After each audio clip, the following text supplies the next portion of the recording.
Sri Aurobindo utilizes the term subconscient to signify a level of consciousness that operates below the range within which the normal human awareness is operable. We may look at consciousness as a spectrum, similar to what we know of the properties of the electromagnetic spectrum or the color or sound spectrum. In each case, there is a range of vibration that is perceptible, and there are segments of the spectrum both above and below the vibrational range that can be perceived. Whether this is light, sound, or conscious awareness, the principle is the same. This does not mean, however, that just because something cannot be consciously perceived, that it does not have an impact on us. The spiritual life is predicated on the experience of a consciousness that descends from above, bringing with it peace, knowledge, joy, love, and other manifestations of a wider, more harmonious level of consciousness.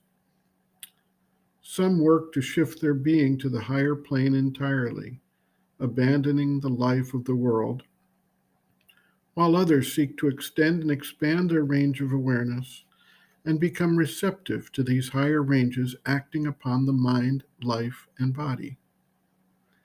Similarly, the subconscient levels have their strong and grounding influence, creating both an inertia that is resistant to change and a repository for habits of being that have been developed over the course of evolutionary existence. Western psychology began to recognize the influence of the subconscient levels, and through the work of Freud, Jung, and others, began to develop a methodology to become aware of these influences and begin to modify them through the conscious level of the being.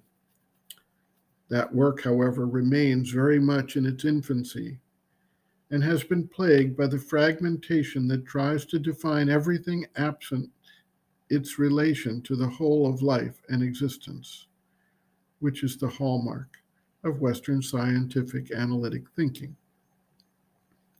Sri Aurobindo identified the nature and role of the subconscient and developed a deeper understanding of the interplay of the subconscient on the life and responses of the individual and the ways that it can be both recognized and modified through the practice of yoga. Sri Aurobindo notes, quote, "As there is a superconscient, something above our present consciousness, above the head from which the higher consciousness comes down into the body, so there is also a subconscient, something below our consciousness, below the feet. Matter is under the control of this power, because it is that out of which it has been created. That is why matter seems to us to be quite unconscious. The material body is very much under the influence of this power for the same reason. It is why we are not conscious of what is going on in the body for the most part. The outer consciousness goes down into the subconscient when we are asleep, and so it becomes unaware of what is going on in us when we are asleep, except for a few dreams. Many of these dreams rise up from the subconscient and are made up of old memories, impressions, etc., put together in an incoherent way. For the subconscient receives impressions of all we do or experience in our lives and keeps these impressions in it, sending up often fragments of them in sleep. It is a very important part of the being, but we can do nothing much with it by the conscious will.